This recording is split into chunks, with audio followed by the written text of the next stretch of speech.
Vamos então começar a nossa terceira parte de sessões de estudo pelo Burke,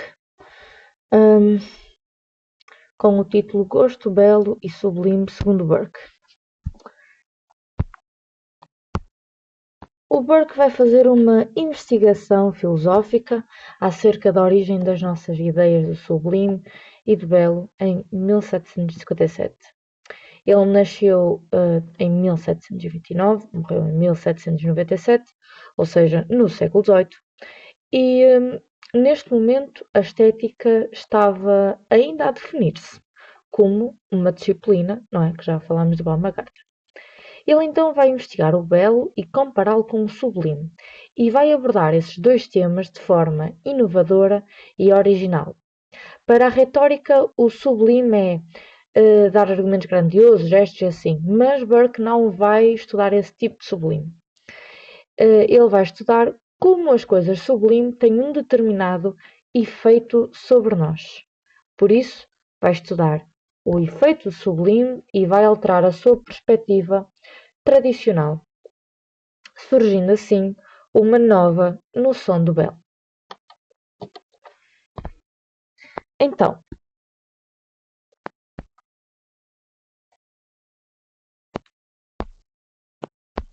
aqui. Tradicionalmente, o sublime era associado à grandeza, seja grandeza de emoções, de sentimentos, etc. Ou seja, uma grandeza emocional. Tradicionalmente, também, o que metia medo estava associado ao feio, sendo o feio o oposto do belo. E temos que lembrar-nos que o belo é a procura da estética, não é? E o belo dá prazer. Sendo assim, o sublime é uma das características.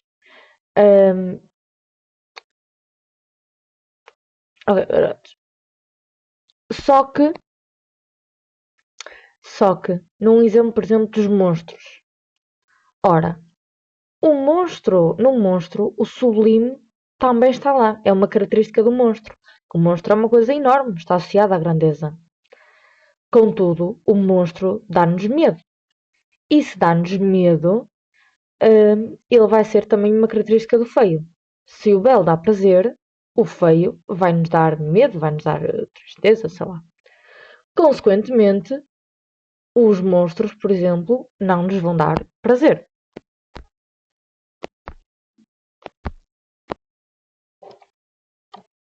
Contudo, o que é grande, ou seja, o que é sublime, ao mesmo tempo mete-nos medo e deleita-nos. Surge então a frase principal de Burke, que é o que é terrível nos deleita.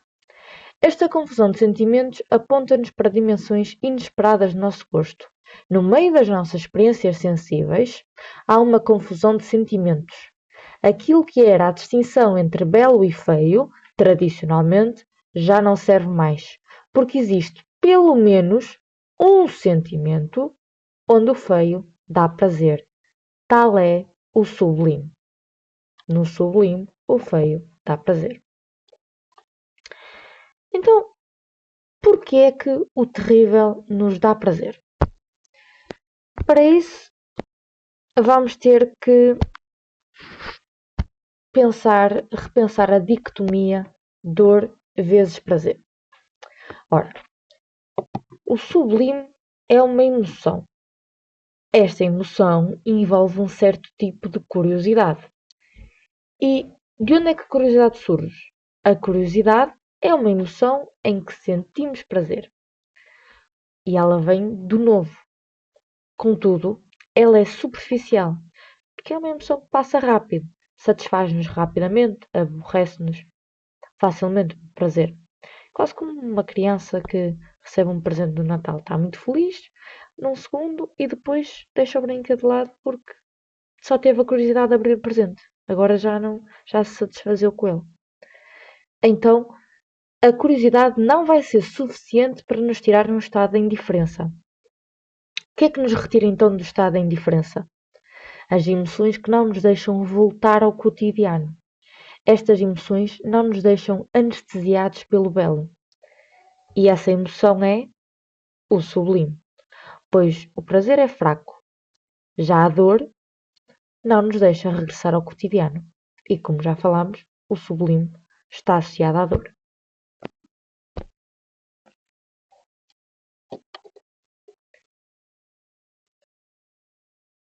Então a frase que temos que nos marcar é que somos muito mais marcados pela dor do que pelo prazer. É o estado de dor que vai nos tirar da indiferença. São as paixões mais intensas que provocam o sublime. Essas estão ligadas ao medo da nossa morte. São os perigos que nos ameaçam que provocam em nós um êxtase emocional que pode testemunhar quando não estamos submetidos a nenhum risco real. O sublime não nasce do que é bom, mas do que é grande. O sublime alimenta-se da autoconsciência da minha fragilidade. O terrível coloca-me radicalmente em perigo, bloqueia a indiferença. O terror aparece à distância, aproxima-me do que me pode matar, reconheço a minha finitude e emociono-me intensamente. Por isso, novamente, o estado de dor vai-me tirar da indiferença. Contudo, é preciso fazer aqui uma nota que é eu preciso de dor para não cair da indiferença. Já falámos disto. Mas não pode ser uma pura dor, porque a dor pura dor vai-me querer fazer fugir dela. Então eu tenho de encontrar uma emoção que me dê prazer, ou seja, uma emoção que esteja orientada para o belo, mas que tenha como base a dor. Ou seja, se eu, por exemplo, estiver a ser esfaqueado, por exemplo, isto é uma pura dor, eu não vou gostar, não vou achar que sublime, não vou achar que prazeroso isto, não é? Mas uma dor que ao mesmo tempo que me leva, pode-me levar à morte e pode-me levar a perigos, mas ao mesmo tempo não um puro perigo, vai-me dar prazer. O exemplo que o professor Melino usou muitas vezes é o exemplo do surf. Estamos ali ao surfar as ondas e assim há um perigo real de morte, certo? Contudo, não é uma pura dor, não é como se estivéssemos a levar uma faca nas costas enquanto estivéssemos a passar por uma onda. Então, o sublime, não podemos confundir o sublime com o medo. O sublime é o fascínio pelo medo. Um exemplo também é o alívio. Um exemplo de sublime é o alívio, que é um prazer.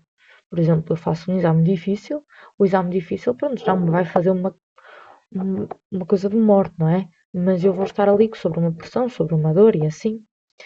E no fim do exame, eu vou então ficar aliviada. Porque o exame para mim é uma coisa sublime, é uma coisa enorme, estou assombrada por aquilo é enorme, e depois acaba o exame e eu alivio-me.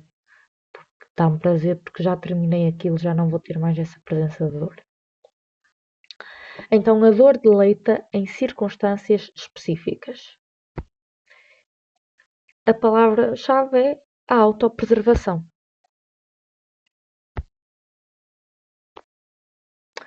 As paixões mais poderosas, quando há um risco de vida, ou seja, as que dizem respeito à preservação do indivíduo, já falamos do exemplo do surf, por exemplo, o sublime depende, acima de tudo, da contemplação.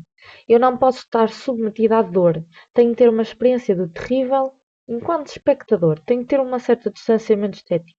Ou seja, ainda mais do que eu fazer o surf, seria alguém que vai ver outra pessoa fazer o surf. Tem mais essa experiência de sublime, que vê aquela dor, mas a pessoa não está a sentir em si mesmo, está a ter um distanciamento.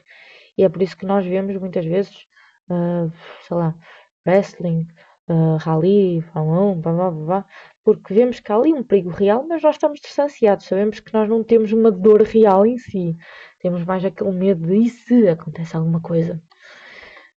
Também, por exemplo, no caso do surf, nós poderemos então, quando estamos mesmo no momento de surf, mesmo no momento de quase morte, iremos estar aterrorizados, não é? E se calhar nessa altura não iremos sentir prazer, mas no fim quando sairmos da água e pensarmos, que experiência incrível que eu tive, esta experiência sublime que eu tive, não é? Uma experiência de quase morte.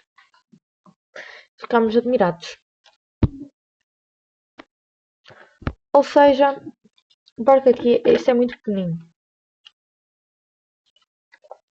Por isso que ele não sai diretamente. O barco é uma ideia muito pequenina, mas pode nos ajudar a olhar para o prazer e para o belo de outra forma.